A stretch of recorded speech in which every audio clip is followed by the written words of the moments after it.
Hello बच्चों, आज हम chapter the cold war era class 12 का फर्स्ट चैप्टर है। ये एनसीईआरटी बुक का, इसे पढ़ने जा रहे हैं। ये इंग्लिश मीडियम वालों के लिए खास मैंने तैयार किया है वीडियो, और इसमें हम सारे मेन जो टॉपिक्स हैं, खास करके लॉन्ग आंसर्स वाले, वो उनको कवर कर रहे हैं, जिसमें हमारा आ जाएगा the Cuba missile crisis, and second जो हमारा क्वेश्चन होगा what is cold war and right it's causes.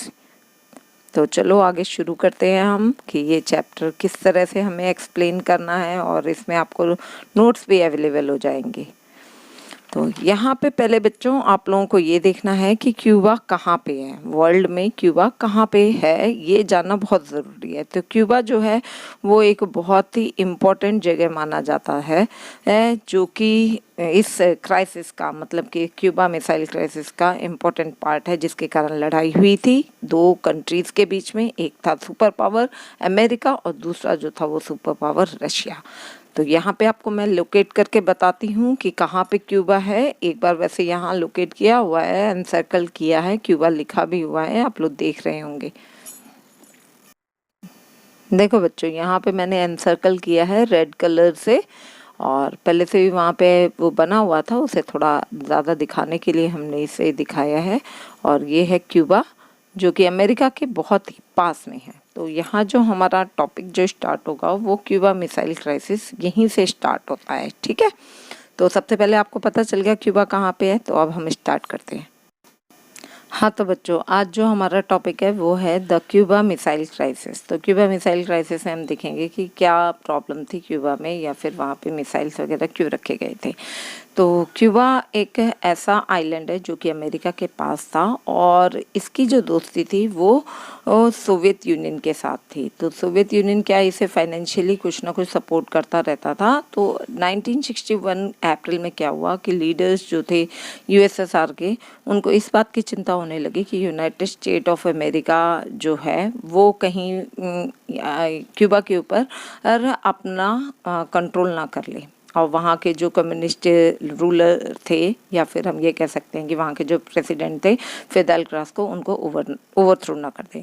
तो 1962 में क्या हुआ, लीडर्स जो थे सोवियत यूनियन के, निकिता खुरुश्चेव, उन्होंने क्या किया कि यहाँ पे क्यूबा के ऊपर मिसाइल्स वगैरह को रखना शुरू कर दिया, और इस तरीके से क्यूबा पे मिसाइल रख करके उसे एक बेस बना लिया था जहाँ से वो अमेरिका के ऊपर अटैक कर सकते थे।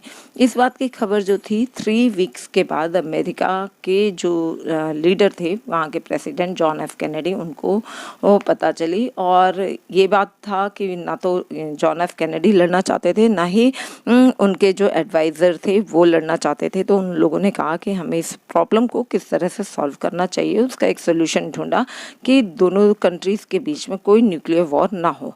लेकिन उन्होंने फिर खुरुश्चेव से कहा कि वो रिमूव कर दे मिसाइल्स वगैरह को, वहाँ से हटा ले, और इसके लिए उन्होंने क्या किया कि न्यूक्लियर वेपन्स को हटाने के लिए, क्यूबा के ऊपर जो न्यूक्लियर वेपन थे रखे हुए, उनको हटाने के लिए कहा। तो वैसे तो मैंने इसमें एक पॉइंट नहीं बताया है, लेकिन आपको शॉर्टकट में बता देती हूँ कि जो अमेरिका की ओर बढ़ रहे थे मिसाइल्स वगैरह लेकर के, जो रशिया के बड़े बड़े शिप्स में आ रहे थे, तो ये बात जब रखी गई तो रशिया के बड़े बड़े शिप्स जो थे उनको अमेरिका के जो शिप्स थे उन लोगों ने रोका, मतलब उन्होंने रोका, और इस तरीके से मिसाइल्स वगैरह को क्यूबा के पास दोबारा आने से रोक दिया गया। हाँ, तो लास्ट जो पॉइंट था वो ये था कि कैनेडी ने ऑर्डर किया अमेरिका के जो वॉरशिप्स थे उनको कि सोवियत यूनियन से आने वाले जो शिप्स वगैरह हैं उनको, वो यूएसएसआर से जो शिप्स वगैरह जो आ रहे हैं उनको आने से रोका जाए। और इस तरीके से दोनों के बीच एक बहुत बड़ा क्लैश होने वाला था, जो यूएसए और यूएसएसआर के बीच होने वाला था। वो लड़ाई हो नहीं पाई, लेकिन ये लड़ाई होने की जो संभावना थी, इसे ही हम क्यूबा मिसाइल क्राइसिस के नाम से जानते हैं। हाँ तो बच्चों, जैसे कि आप लोगों को यहाँ पे कृष्णा स्टडीज़ के बारे में दिख रहा है, आप मुझे कांटेक्ट कर सकते हैं। मेरा नंबर यहाँ पे दिया गया है। अगर किसी को भी कोई भी कोचिंग क्लासेस ह्यूमैनिटीज़ की लेनी है, या फिर 9 to 12 कोई भी सब्जेक्ट केवल ह्यूमैनिटीज़ को लेकर के 11th 12th में, तो वो आप कांटेक्ट कर सकते हैं। यहाँ पे जो हमारा दूसरा क्वेश्चन है वो है the cold war, what is cold war, या फिर हम ये कह सकते हैं कि what is cold war and what are its causes. तो यहाँ पे जो मेन जो है कोल्ड वॉर था क्या, तो कोल्ड वॉर कुछ खास ऐसी लड़ाई नहीं थी जिसमें कि बहुत खून खराबा हुआ हो या फिर लोगों की जान गई हो। कोल्ड वॉर एक ऐसा टेंस रिलेशनशिप था जो कि यूएस और यूएसएसआर के बीच में हुआ था और उसके सपोर्टर्स के बीच में हुआ था, लेकिन सेकेंड वर्ल्ड वॉर के बाद। और ये जो लड़ाई थी ये इन दो कंट्रीज़ के बीच में इसलिए हुई थी क्योंकि यूएसए जो था या यूएस जो था उसने हिरोशिमा और नागासाकी के ऊपर जो बॉम्ब गिराया था उससे यूएसएसआर नाराज़ था और तभी इन दोनों के बीच एक क्लैश हुआ। लेकिन ये डायरेक्टली क्लैश नहीं था, ये मनमुटाव वाला था। ठीक है, तो यहाँ पे जो हमारा सेकंड पॉइंट है उसमें आपको मैं एक्सप्लेन करती हूँ कि जो सेकंड वर्ल्ड वॉर जो था उसमें क्या था कि कोल्ड वॉर की शुरुआत मानी जाती है, वहीं से शुरुआत हुई कोल्ड वॉर की। और वर्ल्ड वॉर जो एंड जो हुआ था वो किस कारण से हुआ था ये आप लोगों को वैसे पता ही होगा, लेकिन फिर भी मैं बता देती हूँ कि अमेरिका ने क्या किया कि 2 एटॉमिक बम जो थे वो जापान की सिटीज़ के ऊपर गिराए थे। और ये जो जापान की 2 सिटी थी वो हिरोशिमा और नागासाकी थे, जो कि अगस्त 1945 में गिराए गए थे।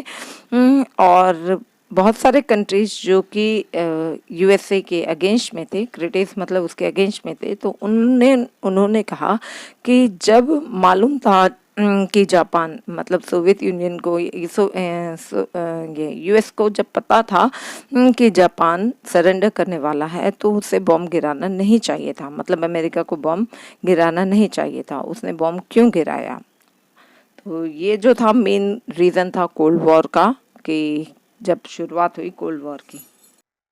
हाँ, नेक्स्ट जो है वो ये पॉइंट है कि यूएस के जो मतलब सपोर्टर्स थे उन लोगों ने कहा कि यूएस ने इसलिए बॉम्ब ड्रॉप डाउन किया था क्योंकि वो चाहता था कि लड़ाई जल्दी से जल्दी ख़त्म हो।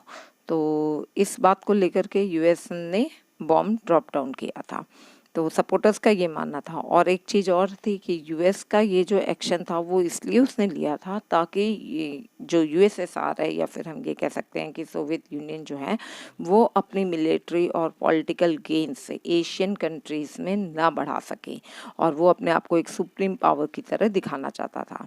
अब जो था कि जैसे सपोर्टर्स हैं, आपको पहले ही बताया कि वो कह रहे थे कि लड़ाई को ख़त्म करने के लिए बॉम्ब गिराना ज़रूरी था, तो इसलिए जो उसके यूएस के सपोर्टर्स हैं उन्होंने ये बोला था कि लड़ाई को ख़त्म किया गया है इसलिए ये बॉम्ब गिराया है। तो अमेरिका जो था और सोवियत यूनियन जो था, अब दोनों के दोनों ही एक ग्रेट सुपर पावर के तौर पे पूरे वर्ल्ड में आ गए।